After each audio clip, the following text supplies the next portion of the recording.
It's summertime and it's time for camp. Marriage Camp from the Stupendous Marriage Show. Listen up, campers! Hey there, hi there, ho there, campers! It is the Stupendous Marriage Show. Marriage Camp! How are you? I'm Stu Gray. Hey, I'm Lisa Gray. This summer, we're doing something different with the Stupendous Marriage Show. We usually answer your questions that you send to us on air at stupendousmarriage.com. But for summer, we figured we'd go camping. Woohoo! You know, because kids get to go camping, and we should go camping too. So short tips, tricks, encouragement for your marriage in different areas like communication and teamwork and parenting and your mindset and sex. Yeah, and today we're going to actually talk about communication. Communication is such a key to every other piece of our marriage, and focusing on it, thinking about how we can have better communication is really a great way to maybe even shift our marriage a little bit. And today, the communication tool we're talking about is really how to change the way you frame things. Instead of a problem being something where it's me against you, changing it to let's stand arm in arm, face that problem. Let's see, that problem is the kids eating too much candy. How do we stand arm in arm together as husband and wife and say, okay, problem, we're not going to get mad at each other over this. We're going to face this together, and we're going to figure out a way to resolve whatever issues coming up together instead of allowing it to be something that can come between us. There's a space that is between you and your spouse. You created in your marriage that it's a unique place that you don't have in any other relationship. I mean, you are creating this place for relationship to happen. And so if something comes into that space and you're trying to fight each other through that thing, you kind of get those lenses. You get the lenses of that problem. And you don't want those ugly colored lenses to color what you think of your spouse. So you take off those lenses, you move that thing out from between you to in front of you so you can stand together and work towards a solution in whatever it might be. So, for example, let's say that you leave the dishes in the sink. What are you implying?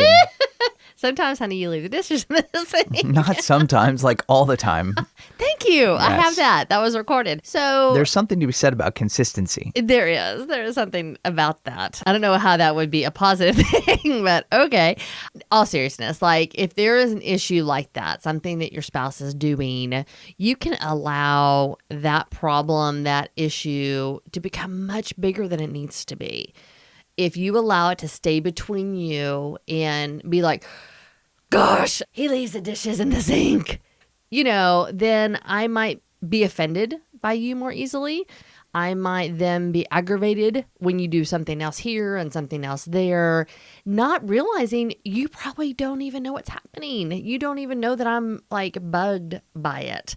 So instead of allowing that offense to happen, coming to you and really framing it in a way of, hey, I love you, and I'm realizing that there's this thing that's happening that really aggravates me. And instead of fighting you or yelling at you or be offended with you about it, I want to tell you my heart, and let's stand arm by arm and figure out a solution so that either I can understand why you do it, because that actually happened in our marriage. Why do you leave the coffee cups in the sink? Because usually I'm going to have a second cup of coffee or tea or something in the morning. Right. And so I used to be aggravated because there would be a cup sitting in the sink, and I'm like, what? Doesn't he put his cup up? The dishwasher's like 3 feet away. And then you said, well, I don't want to use a second cup. I'm leaving that one in the sink so I can use it in a little while when I have a second cup. Mind blown. I was like, what? Like, wow, he's not just doing it to aggravate me.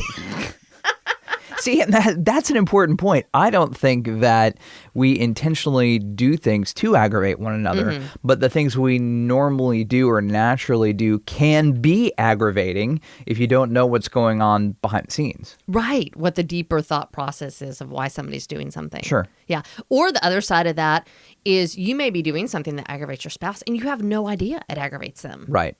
And then all of a sudden they go, hey, this is driving me crazy. And you're like, oh my gosh, I can change that really easily. That, or they just blow up because they've been stuffing it for so long. And a lot of times that can happen too, where it's like, it doesn't bother me, doesn't bother me, doesn't bother me, doesn't bother me. And Right. So usually you should take care of it before then. Exactly.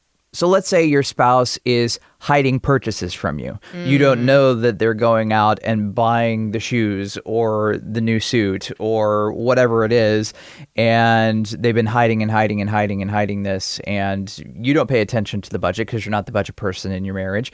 And then all of a sudden you do go into the account and find out that all this is going on. How do you deal with that when you find out? Do you blow up? Do you ignore it? Or do you lean into that and have a conversation with your spouse and try to figure out what is behind the scenes and what is going on and what has triggered that? And why do they feel like they need to hide from you also? That is part of this. It's moving that thing that could be a huge trigger, a huge bombshell, and blow up, moving it from between you out in front of you and going, hey, why can't you talk to me about this? And what is your need there? And do we need to set aside money for you to just go blow and spend some and do some of that and not feel like you're hiding it? Yes, sure, we have budget issues, or yes, we may have a problem here or a problem there with dollars and cents. But I mean, if you'd like to do that, let's figure that out together and not doing separate lives and hidden things in the background that the other person doesn't necessarily know about. And that can cause a huge blow up. Yeah. So this really can be applied to small things like dishes in the sink, to big things like secrets that spouses might be hiding from each other. You know, whatever it is that you're dealing with as a husband and wife, instead of allowing it to become something that literally comes between you, going, no, I'm going to fight for my marriage. I'm going to do whatever I can to make this work.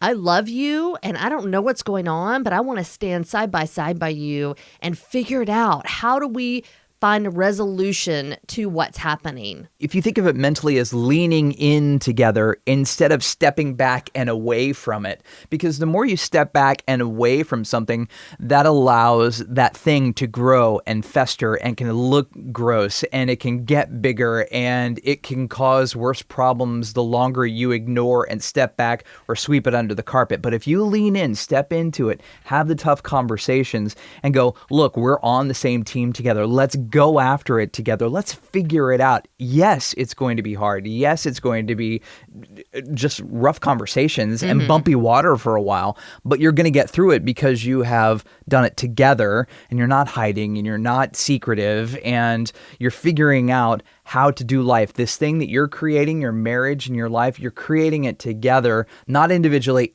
and secretively. Because we are much more powerful together than we are individually. And, you know, the enemy really wants to divide our marriages and he wants to do anything he can to cause us to create distance between each other. And that's exactly what you're talking about. When you have something you haven't discussed, it creates a distance between a husband and wife. And we've heard that from so many people. I feel distant from my husband. I feel distant from my wife.